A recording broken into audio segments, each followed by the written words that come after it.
جتنی اس وقت امریکہ میں تیل کی قیمت ہے، تو اگر یہ مزید بڑھتی ہے تو ڈونلڈ ٹرمپ کے اوپر پریشر بڑھے گا۔ ایران کے پاس پریشر ٹیکٹکس کے طور پہ یہی ایک چیز ہے کہ جتنی دیر امریکہ محاصرہ جاری رکھے، ایران بھی اندر سے محاصرہ کرے رکھے، اور پھر پیٹرول کی پرائس عالمی منڈی میں بڑھتی جائے اور اس کا دباؤ ڈونلڈ ٹرمپ کے اوپر پڑے۔ اب ٹرمپ کو تیل سستا کرنا پڑے گا ورنہ امریکہ کے لیے مشکلات پڑیں گی۔ دیکھیں نا، یورپ امریکہ سے دور ہوتا چلا جا رہا ہے، ان کی دوریاں بڑھ رہی ہیں۔ ڈونلڈ ٹرمپ نے یا پیٹ ہیگسٹ نے، انہوں نے بار بار اناؤنس کیا کہ یہ یورپ کے ممالک سے اپنے فوجیوں کو نکالیں گے، یعنی یورپی ممالک کی حفاظت کے لیے امریکہ نے جو بندوبست کیا ہوا، اپنا ڈیفنس سسٹم لگایا ہوا، اپنے فوجی رکھے ہوئے ہیں، وہ یہ کہتے ہیں کہ ہم یہاں سے اپنے فوجی نکالیں گے۔ اب یہ دوریاں بڑھ رہی ہیں آہستہ آہستہ، امریکہ کو اس چیز پہ کنٹرول کرنا پڑے گا، کیونکہ امریکہ کے ڈونلڈ ٹرمپ نے تو ہمیشہ نہیں رہنا، لیکن امریکہ نے تو وجود میں رہنا، اور امریکن صدور چاہے چینج ہوتے رہے، پالیسیز چاہے بدلتی رہے، لیکن ان کے اتحادی جو بڑے تگڑے ان کے پرانے اتحادی ہیں وہ یورپینز ہیں۔ مغربی ممالک سے امریکہ اپنی دوریاں نہیں بنا سکتا، اور امریکہ کو یہ کبھی بھی وارہ نہیں کھائے گا۔ امریکہ کا بیانیہ، نیریٹیو، یہ سارا کچھ جو بنتا ہے وہ مغربی ممالک سے بنتا ہے، اور انہی کی سپورٹ سے وہ اقوام متحدہ سمیت عالمی جہاں پہ بھی کوئی معاملہ ہوتا ہے وہاں پہ وہ رول کرتا ہے امریکہ، تو مغربی ممالک کی بہت بڑی سپورٹ ہوتی ہے اس میں۔ اب آہستہ آہستہ وہ اٹلی، اسپین اور جرمنی سے فوجی نکالنے کی باتیں کر رہے ہیں، خاص طور پہ بھی انہوں نے کہا کہ 5000 فوجی وہ جرمنی سے بھی نکال لیں گے۔ تو امریکہ کو اپنے تعلقات بہتر کرنے پڑیں گے۔ ٹرمپ کے تو چلیں، اگر وہ پورا ٹائم بھی کر لیتے ہیں تو 2.5 سال اور ہے، تو ان 2.5 سالوں کے بعد ایک نیا صدر آ جائے گا امریکہ میں، تو وہ ایک نئی پالیسی لے کر آئے گا، اور جو اس وقت ریپبلکنز کی صورتحال ہے، مجھے نہیں لگتا کہ اگلے انتخابات میں ڈیموکریٹس کو ریپبلکن آسانی سے شکست دے سکیں گے، میرے خیال میں مشکل ہو جائے گا۔ ایک اور ناظرین خبر ہے، پاکستان تحریک انصاف نے اور ساتھ ہی ساتھ تحریک تحفظ آئین پاکستان نے، انہوں نے اعلان کیا ہے کہ یہ عمران خان کی رہائی کے لیے تحریک چلائیں گے، یعنی یہ جلسے کریں گے، جلوس کریں گے، اس کا نام لیا گیا جلسے اور جلوس کیے جائیں گے۔ تو کیا اس سے عمران خان صاحب کی رہائی ہو جائے گی؟ یہ بات میں بھی جانتا ہوں، آپ بھی جانتے ہیں کہ پاکستان تحریک انصاف احتجاج کی کال دے گی، جلسے یا جلوس کرے گی، تو لوگ وہاں پہ آ جائیں گے۔ لوگ کبھی مایوس ہو جاتے ہیں، کبھی پھر امید پکڑ لیتے ہیں، تو تحریک انصاف میں عمران خان کے نام کے اوپر لوگ کوئی نہ کوئی امید باندھ کے باہر نکل کے آ جاتے ہیں، سڑکوں پہ بھی آ جاتے ہیں، جلسے جلوس میں بھی آ جاتے ہیں۔ لیکن کیا اس سے عمران خان صاحب کو رہائی مل سکتی ہے؟ تو صاف بات یہ ہے کہ جب تک کہ اسٹیبلشمنٹ کے اوپر اتنا دباؤ نہ پڑے کہ انہیں عمران خان کو چھوڑنا پڑ جائے، تب تک وہ عمران خان کو نہیں چھوڑیں گے۔ بڑا شدید دباؤ ڈالنا پڑے گا۔ اب وہ دباؤ کیسے ڈالا جا سکتا ہے؟ دیکھیں، اس کے الگ الگ طریقے ہیں۔ سب سے پہلے تو جو اپوزیشن کا کام ہے، اپوزیشن اپنا کام کرے، حکومت کی ایک ایک غلطی کی نشاندہی کرے، ایک ایک چیز پہ پریس کانفرنس کرے، ایک ایک چیز پہ عوام کے ساتھ کھڑی ہو، چاہے وہ پیٹرول کا معاملہ ہے، چاہے بجلی کا معاملہ ہے، چاہے گیس کا معاملہ ہے، چاہے مہنگائی کا معاملہ ہے۔ ابھی یہ جو اپریل کا مہینہ ہے، اس میں 11% مہنگائی ہوئی ہے پاکستان میں، مزید بڑھ گئی ہے 11%۔ تو 11% جب مہنگائی بڑھ گئی ہے تو آپ کو اندازہ ہو جانا چاہیے کہ لوگوں کے ساتھ پھر کیا ہوا ہے، اور لگاتار پاکستان میں مہنگائی بڑھتی چلی جا رہی ہے۔ ایسا نہیں ہے کہ کسی دن بھی چیز پہلے سے سستی ہو گئی ہو، جو چیز بھی یہاں پہ ایک مرتبہ مہنگی ہوتی ہے اس کے سستا ہونے کے امکانات کوئی نہیں ہوتے۔ آج تمام چیزیں لوگ جو خرید رہے ہیں وہ عمران خان صاحب کے دور حکومت سے کم 50% سے لے کے 100% تک مہنگی خرید رہے ہیں، یعنی اتنی زیادہ مہنگائی ہو گئی ہے۔ بجلی کی قیمت میں لگ بھگ 3 سے 4 گنا اضافہ ہو گیا ہے۔ انڈیا اور بنگلہ دیش کے مقابلے میں ہماری بجلی کی قیمت 3 گنا ہے، وہاں پہ 3 گنا سستی ہے۔ مجھے آپ یہ بتائیں نا کہ وہاں پہ جو تاجر کوئی چیز بناتا ہے یا صنعت کار وہاں پہ کوئی چیز بناتا ہے اور وہاں کے تاجر اسے عالمی منڈی میں لے جا کر بیچتے ہیں، تو ان کو جب کاسٹ آف پروڈکشن ہی ہمارے سے 3 گنا کم پڑتی ہے تو ہم ان کا مقابلہ کیسے کریں گے؟ آپ فرض کریں نا کہ ہم نے ایک پروڈکٹ بنائی اور وہی پروڈکٹ بنگلہ دیش نے بنائی اور وہی انڈیا نے بنائی۔ اب انڈیا کی فیکٹری میں بجلی کا یونٹ جو ہے وہ پاکستان سے 3 گنا سستا ہے، بنگلہ دیش میں بھی 3 گنا سستا ہے، تو ہمیں وہ چیز مہنگی پڑے گی اور انڈیا اور بنگلہ دیش میں سستی پڑے گی۔ اب ان کا تاجر جب بیچنے جائے گا تو ہم ہیں تو ایک ہی خطے میں، تو ان کی چیز جتنے کی بھی بکے گی وہ ان کو مارا کھا جائے گی، ہم ان کے ساتھ کمپیٹ نہیں کر پائیں گے، ہمارا اتنا منافع ہی نہیں ہوگا۔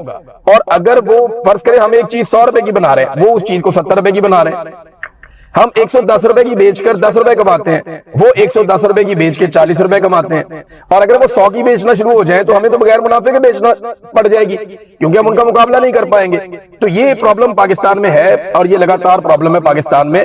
تو ان ایشوز کے اوپر اپوزیشن بات کرتی نہیں ہے، اپوزیشن نے اپوزیشن ہونے کا رول پلے نہیں کیا، یہ کسی طبقے کے ساتھ کھڑے نہیں ہوئے، نہ کسانوں کے ساتھ کھڑے ہوئے، نہ مزدوروں کے ساتھ کھڑے ہوئے، نہ اسٹوڈنٹس کے ساتھ کھڑے ہوئے، یہ کسی کے ساتھ کھڑے نہیں ہوئے۔ فورن پالیسی کے اتنے بڑے بڑے ایشوز ہیں، کسی بات کے اوپر بھی انہوں نے اپوزیشن نہیں کی، تو یہ اسٹیبلشمنٹ پہ دباؤ ڈال ہی نہیں سکے۔